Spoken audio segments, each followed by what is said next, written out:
We are looking at the artists of the North from the 1400s, apart from Van Eyck. And the main theme is that we're going to be looking at the way artists depict space, the way artists depict figures in space, the underlying structure as opposed to the surface detail, and also how they depict emotion. This is Rogier van der Weyden. He's one of the artists on your list. You have two works. This one is the Madonna and Child being painted, I guess, by St. Luke. St. Luke was traditionally thought of as being an artist, in addition to the gospel writer. And here he is making, as an artist, drawing a picture of the Madonna and Child. And so this would be something that you might compare to one of the other Madonna and Childs that we've seen before from Italy, and you can see there's a huge, vast difference between them. If you were looking at this in relation to a northern artist, say Van Eyck, it's actually very similar. When you look at this in relation to Van Eyck, you see figures, large figures, with lots of drapery. They're in a space that's pretty convincing, and a large landscape in the background. All these elements are in the Ghent altarpiece, in addition to the wealth of detail. That's about as much as I can zoom in on that one. But you look at the brocade work here, the fabric, how it hangs. Everything is observed exactly from real life. These tiles on the floor with the pattern, the way drapery falls on the floor, and the way it covers figures. Little details in the background. There's a book on a stand over there. There's some of the sort of scroll of paper.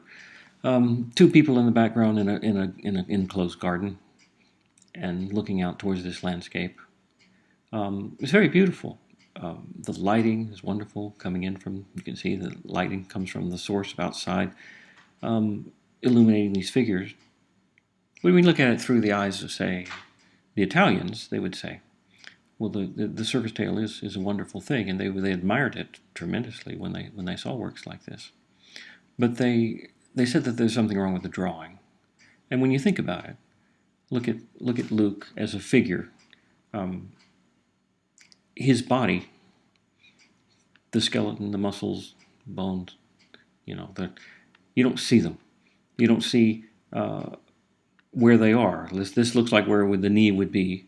And he seems to be in a kind of he's not kneeling, he's kind of crouching down, but we don't really see how his feet relate to the floor. Everything is covered up by the drapery.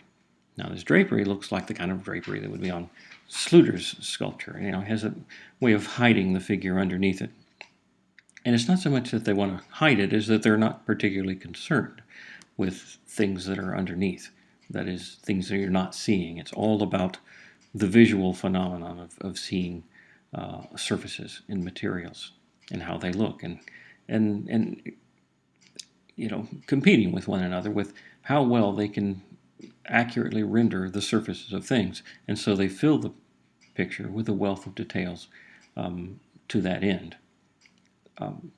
Almost, I guess you could say, neglecting the actual the figures underneath. I mean, when you compare these to the same sort of things in Italy, always the Italians are looking in terms of the structures underneath, and they're not particularly concerned with the surface details. So that's the big theme, is the contrast between the North and the South, and we'll see how different artists dealt with that. Different degrees of contrast with the Italians and with each other. Rogier van der Weyden will in the next work we're going to see, is known for being much more emotional. Though when we look at this work, there's not a lot of emotion expressed. It's very sweet, the Madonna and Child nursing, and he's looking and drawing, looking intently, but there's not a whole lot of emotion being expressed. It seems to be done very much in the vein of Van Eyck. All these elements that you see, this sort of thing. This looks just like the Ghent altarpiece has this kind of passage to it. The way the drapery works is exactly like you expect from Van Eyck. When we get to his major work, the Deposition of Christ, we get into something different that Van Eyck never did deal with, which is human emotions. Here you have the deposition, that is the event of taking Christ down from the cross. There's several figures in this picture. It's a horizontal rectangle with this little extra square up at the top. It's an altarpiece, and it's a very large picture. I mean, there's nearly life-size figures in it, and the figures fill it up. Unlike the works you've seen before, where there's a figure in an architectural space of some sort, and there's some sort of relationship. So oftentimes, the architectural space seems a little small in relation to the size of the figures, because they kind of look at figures almost like they're, like dolls in a dollhouse kind of proportion. But here you have an odd sort of architectural space, which is kind of like a niche. It's very shallow, and it has a gold background back there. You see it, and it seems to be almost like kind of a vaulting. This I can't tell on what it's supposed to be, but it's a very shallow thing, as if on the wall there's just a niche, and these people are standing in it, almost like if they were in a stage performing the event of the deposition. The cross is sort of abbreviated to fit in this little space. And the actors, which they look more like actors than real people, and behaving more like actors who are put into a tableau. You can imagine that at the time there would be events in churches where the people would dress up in character and display themselves in a tableau similar to this. For the purpose of representing these scenes from the Bible, they still do it. It's a normal thing in churches to have this kind of thing, and these are most common with nativity scenes, for example. You may have seen, but here the idea once you start thinking about it in terms of actors and not an attempt to represent what the event actually looked like from the point of view of in archaeology and looking back what people would have worn, or what sort of arrangement people would actually have in the real sense. It's not like that at all. This is made to look almost exactly like it would look if you performed it at the time with people wearing the sort of clothes that they would wear for this event in a play-like kind of thing, but not so much as they're acting it out, as if they're just standing in the position so as to create a kind of a living painting. And it does look like that. I mean, these figures look real. I mean, each one looks like a real presence. They seem to be acting out the emotions. Let's look up at the faces, the sad faces, the tears on the eyes. Even this one especially. I mean, this looks like an actress performing sadness in a gesture to represent the way you would in a say the sort of play where there's nothing is spoken. You just have facial expressions and body language to tell what the person is feeling.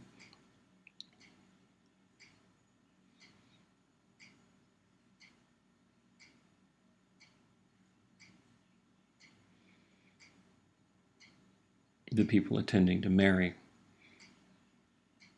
Not so much, I mean, the tears do it in the sense of expressing the emotion, but this gesture of this hand just under the arm here, and the hand clutching a handkerchief, wiping the eyes.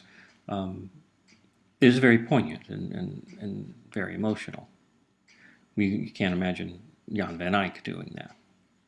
And then Mary has completely collapsed. She still has her tears on her face, but she's fainted from the ordeal.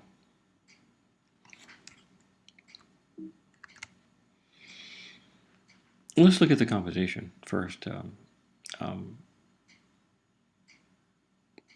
Notice, for example, there's the linear pattern that you get here. This arch right here, this sort of parentheses right there is echoed on this side, this way, and it has a way of containing the all of the stuff in this very small box. Noticing that it is a very small box. It's shallow, so that it's contained forward and back, that is in space, into a very shallow space, and left and right, it is contained within these parentheses, echoed here in this little architectural detail. There's you can know there's somewhere in here is a little crossbow, because this was paid for by the Guild of Crossbow Makers. Notice that the arch, or the linear pattern, I guess you could call it, there's almost an S curve that goes through Christ, also goes through Mary, and she echoes his pose. Look at her arm here, and look at his arm, this arm here, and this side, his arm. She echoes his pose as if she is like him, and part of the purpose of this is to see, this is of course the sorrows of the Virgin, and you contemplate and meditate upon these events, and you feel the sadness when it's a sorrow of the Virgin, and when you feel the joy when there's a joy of the Virgin, and you feel it. All these pictures are intended for the purpose of you feeling it. The sort of detail that we saw in Jan van Eyck is here too. I mean, look at look at in terms of the detail, the figures holding Christ here. This is Joseph of Arimathea. He's decked out in a very valuable clothing, the sort of thing you see in the Arnolfini portrait or the Ghent altarpiece. It has lots of these sorts of fabrics. They're probably the most expensive fabrics, and the fur-lined, and let's move around. All these different fabrics and textures and colors that are just very elaborate. Little jewelry thing here that Mary Magdalene has. The shoes, the color. Look at this. This blue, very strong blue, and the modeling all on this. This fabric here is just very strong dark light modeling to create an agitated effect. I mean, an expressive effect, similar to Sluter's sculpture. The feet with veins pulsing out. The little wrinkle in the hand here. Every little observed detail is just filled with it. It's neat. Sort of, you remember the gold backgrounds that we saw before in Duccio and Giotto. This is gold, but it's not a gold surface. It's painted illusionistically to look like as if it were a gold surface, not actually having gold on it.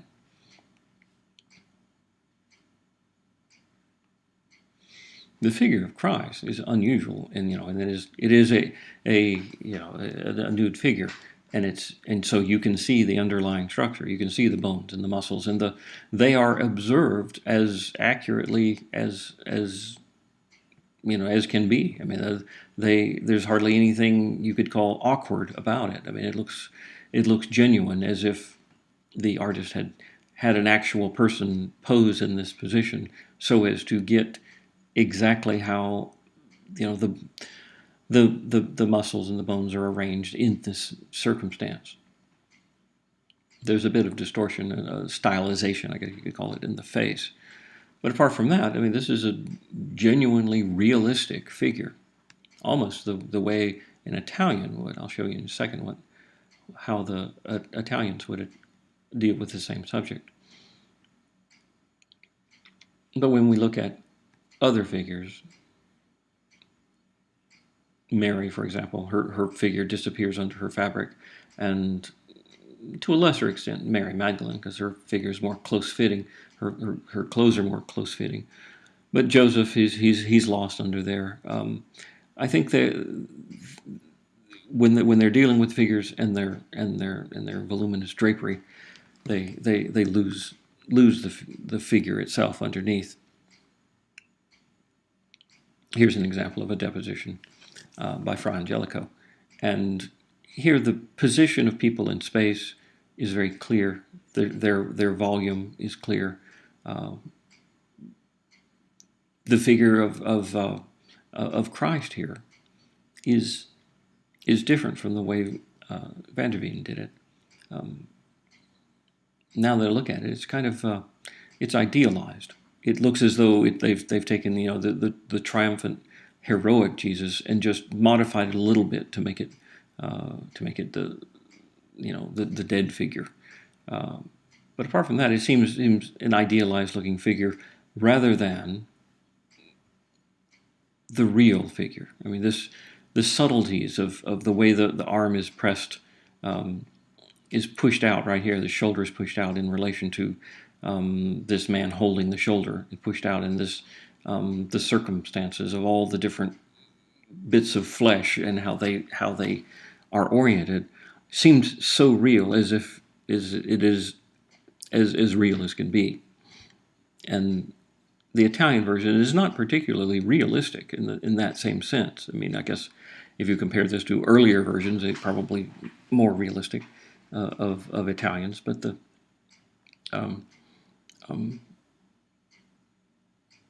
it is not as clear as I guess as the northern artist had done it, and it's kind of unusual. There's not very many circumstances where the northern artist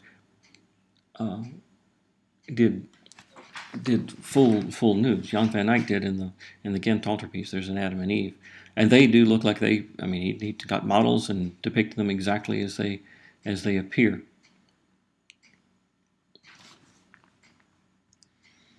Show you other examples. This is also Rogier van der Weyden. This is very similar to the Marodi altarpiece with a triptych with the Annunciation in the middle and Patron on the left side kneeling. You can see here that the observation of figures and how they are depicted in space and how they're the sort of awkwardness of drawing, say, that the Italians would, when they look at it, you can't see where the feet are, and then this pose doesn't look right. The proportion of the head of this figure and the hands in relation to the whole body don't seem just right, because, more often than not, I guess you could say, the folks in the North were completely unconcerned about figures and how they are in space. Here again, Rogier van der Weyden, in a very unusual picture. There's two panels with a crucifix on the right side, which seems to be like a completely independent painting, except that the one on the left side has two figures of Mary and John. Instead of being flanked by these two figures, they're off in their own separate composition with their own red blanket here and this sort of tapestry mimicking the one on this side, so that and also a little bit of cloth here to show that this is a continuous space that's being depicted, even though they look like two separate compositions, each one unified as a composition. Look at this figure. This is also very realistic, and I wouldn't be surprised if the artist had used a model to get every bit of detail of the way the way the figure looks under this circumstance. But when he's dealing with a figure, this traditional sort of figure with lots of clothing, lots of fabric, he uses this treatment. This is how Van der Weyden does a portrait, microscopic detail of every little thing about the face, getting all of that right, and the cloth and so on. But look at the hands. The hands look like they are, can't really There you can see all of them. They do look out of proportion with the figure, and they seem a little bit oddly proportioned, and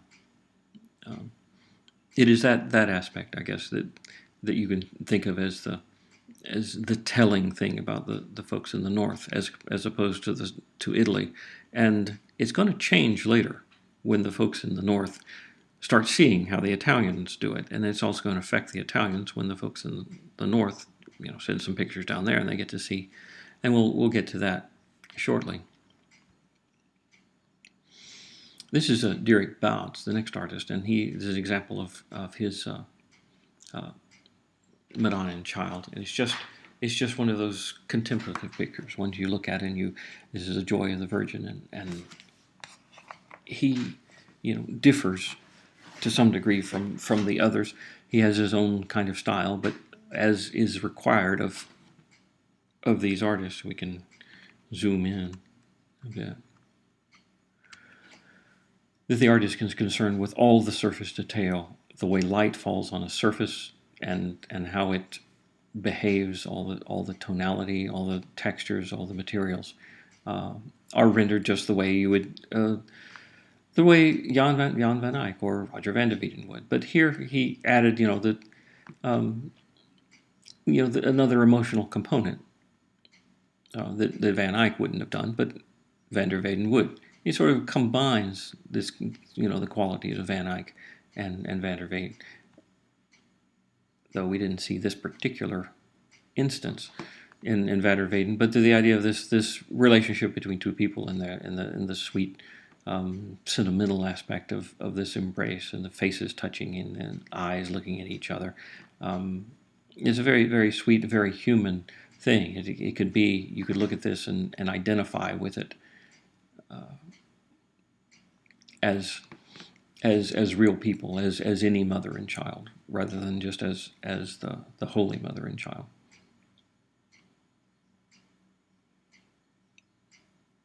It always amazes me looking at the way they deal with light and shade, looking at the light on these hands.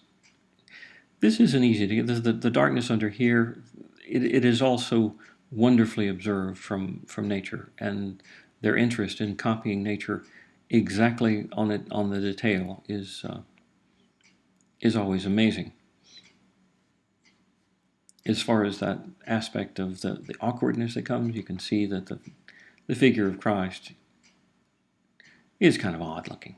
The relationship of the head and the neck and the shoulders. There's something a little awkward about it, even though all the surfaces are perfect. That underlying structure is a little weird. Also, the position of the faces to each other, and the eyes. It's really, they're not really looking at each other. It's a little ambiguous there as well. So again, that theme continues through to anything by these northern artists. Here's some other pictures by the same artist. This is this is just Mary praying, and this is another contemplative sort of picture. Has this gold background with this texture on it, reminiscent of the old style of having gold backgrounds. But the painting, beautifully painted in tones and textures, and the modeling of all the surfaces are what you expect from the northern artist. But there's also the awkwardness, the relationship of the hands to the face, and that you don't see exactly where the figure is and how it relates to one another. They're just hands stick out of the cloth and the face sticks out of the cloth, and they're in these positions, but they don't seem to be accurate in the same sense that the Italians would be. Is an example of his Last Supper, and I show this because it's supposed to be the first instance in the North of a northern artist using one-point perspective.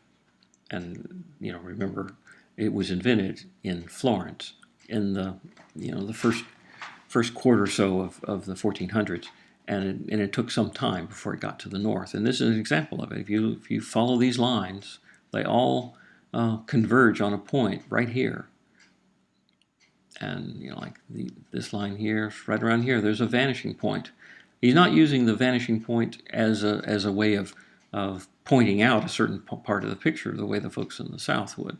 The Italians often use the linear perspective as a compositional device, so as to point at things at the surface rather than as a space-making device. But here, the space is kind of organized in terms of the architectural space. It's not perfectly consistent because the horizon line in the back is not on the vanishing point, which it ought to be if it were done according to the rules, which causes when you look at the background, you look at the city in the background and where the horizon line would have to be in order for that to be there, it makes it look like the floor is pitched up. Also, every figure is seen as if you're looking straight on at it, rather than as that you're looking down at it the way you're looking down at the table. So the artist is sort of using a new tool that he's not, particularly comfortable with, but they will get better at it as time goes on. Here's an example of an image of Christ by the same artist, Dieric Bouts, and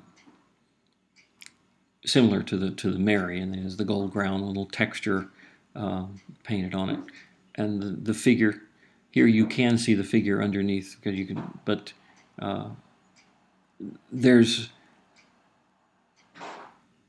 I guess now a quality that I guess that Van de Weyden had, and all when it's realistic, in the sense that a real person has been chosen as a model and is depicted, probably exactly or as close to exactly the way that particular model looked, and that it is particular. It looks like an individual and a particular picture, an instance of a person, rather than the idealized version of a person, the sort of person that you would imagine if you looked at a whole bunch of people and you chose, this is the best head and this is the best, proportion of height to width.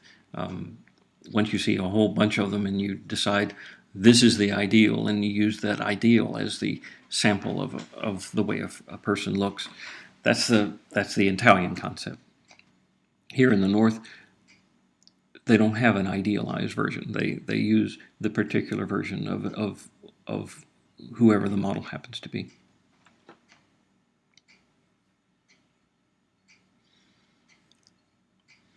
All right, Petrus Christus is another one of these artists, and I'll show you a couple of pictures by him. This is the one that's on your list. It is a goldsmith, or a jeweler, I guess you could call him, and two people come to his store to buy something. They suppose that these are there's a married couple or a couple about to get married, and they're getting their wedding rings here.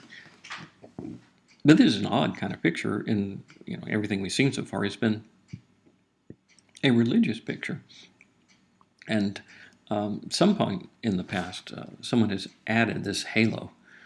You can see other images of the same picture where that doesn't have the halo. It's been taken off recently because it's not really part of the picture. Someone added it so as to make this look like the patron saint of goldsmiths, so as to make it into more of what someone imagined it ought to be, which is a religious picture, and that it has something to do with some sort of virtues or things that have to do with that saint and this profession. But that's actually not part of it. It's what you would call a genre scene, that is, a scene of everyday life.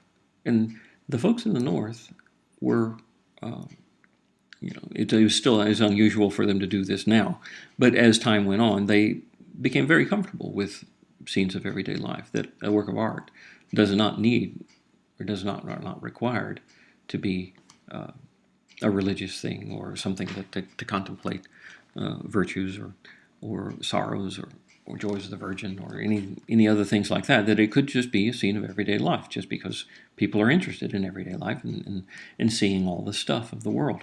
And this is an early example of it. You see it has one of these convex mirrors in the corner here. You can see the reflection in it of people outside. We're standing in a street looking into a window that is a shopkeeper's window where he's displaying his wares. He's there at a counter with all the tools of his trade, and customers come in to buy things. But just as that image in the Marodi altarpiece of Joseph in his some sort of room in his house that has a window looking out. In that instance, you're inside the room looking out, and you can see the world outside. Here, we're looking into it from the outside, and we see a mirror to see what we would look like if we were standing in this place looking in.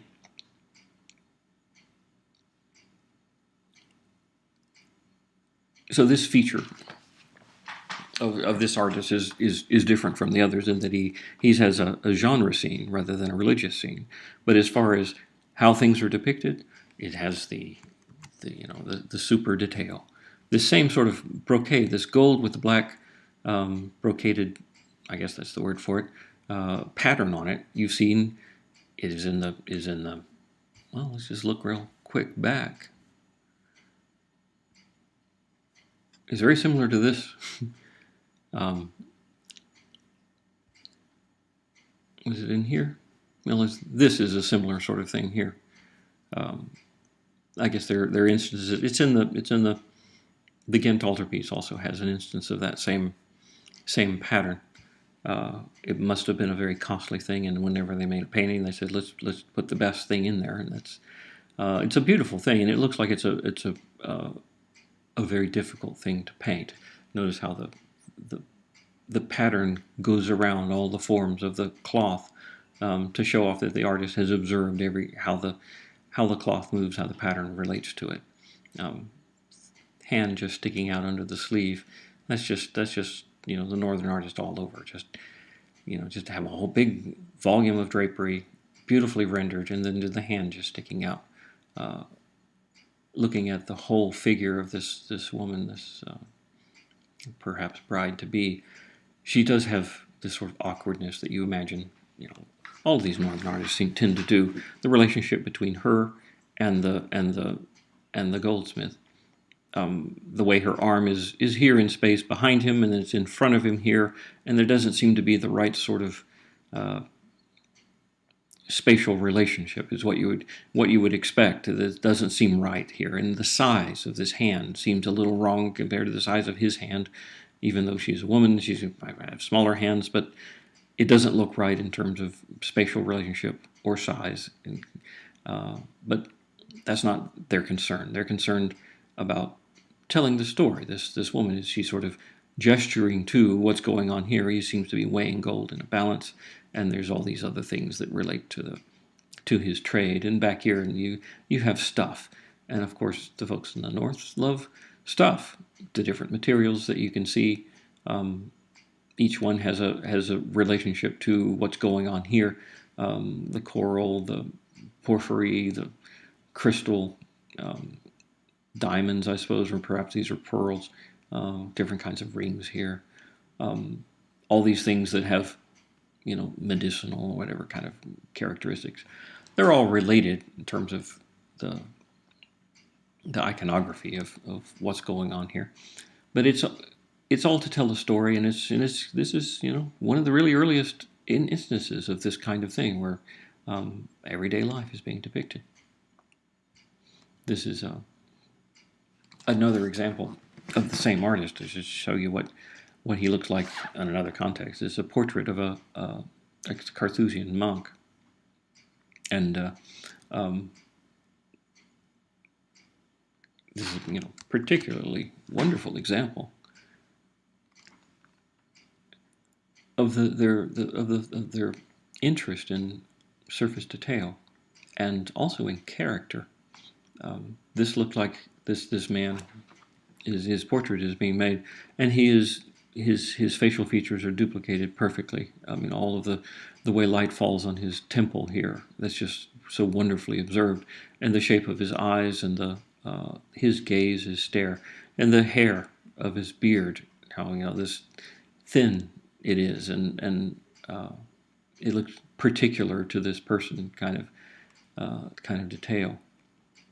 And wonderfully, he's left everything else with very little detail. The background is just red with a light shining on it, but it's all of the focus seems to be on the face, because that's where you see all the detail. There's this big expanse of white here for the cloth of his tunic or his robe. He's wearing the sort of thing that those monks that I had shown for Slutter's little figures of Carthusian monks. But there's more to it than just detail of a face. It's not just like he's taken a snapshot with a photograph of this man. He has a character to him. He seems to be thinking, and that's a quality that it's very difficult to get when you're making a portrait, to make it look as though the person is thinking. Here's one other instance of Petrus Christus that I have just to show that he also did a deposition, and when he paints this big scene, he does the same sort of things that all of the folks in the north do under these circumstances. The figures are kind of awkward. They look like little dolls in a dollhouse kind of landscape, but the focus is on surface details and patterns.